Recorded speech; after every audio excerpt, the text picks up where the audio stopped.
We went to Atlanta, Georgia to work with the Atlanta Dream Center. We worked with the homeless people, and we got to talk to a lot of cool people, like just like on trains and stuff, just like the Atlantean people. The Georgian people. The Georgian people. Actually, that sounds a little bit cooler. Yeah, and we got to work with kids. Oh, yeah. And the kids were the best. That are in like Section 8 housing, which are pretty much doomed to like not graduate high school, to get involved with like drugs and gangs and all that. So we got to hang out with them. It was cool that we got the opportunity to work so heavily with people. It's a lot of mission trips. You're kind of like in the background, but they really let us like be hands-on with a lot of the people. They gave us a lot of responsibility to just go they and really like, did. It was kind of like, all right, go on this train and talk to as many people as possible. Bye. Like we would be like, do you want food? Yeah. Well, what about prayer? And they're like, sure. And like some of them were actually really open to tell us like what was going on. Like we would be like, well, is there anything specific? And they'd be like, yeah, my dad's sick or so and so. And it was just really cool that even though they aren't in necessarily the right places right now, they're still open to the Lord and like letting him speak into their lives, even if they may not actually believe or not.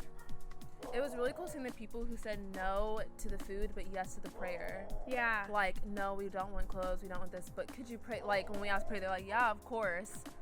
Like, thinking if I was homeless in that position, I probably would stack up on the food.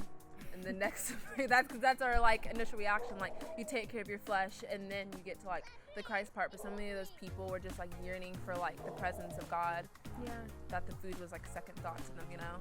Like one night we did this thing called Compassion Night where we handed out food and like clothes to the homeless people.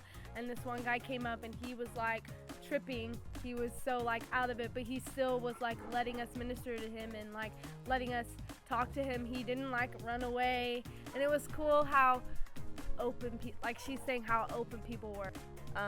I think it broke a lot of like stereotypes I believed about people who were like in that situation, that like they were drunks and they were this and they had it coming and stuff. But like really like going into like the housing and like talking about like and hearing their stories and stuff, you just kind of realize that, you know, they're amazing people and they were just dealt a really bad, you know, hand of cards. And it was something I think that I would do differently is like not just assuming that people don't want to talk just because they aren't like making direct eye contact with me, and like making more of a step to go out and talk to people. But just like hearing people's testimonies of like their darkest moments, but still being able to like fight for the Lord really just taught me that he's literally always there and always will be fighting for you, you know?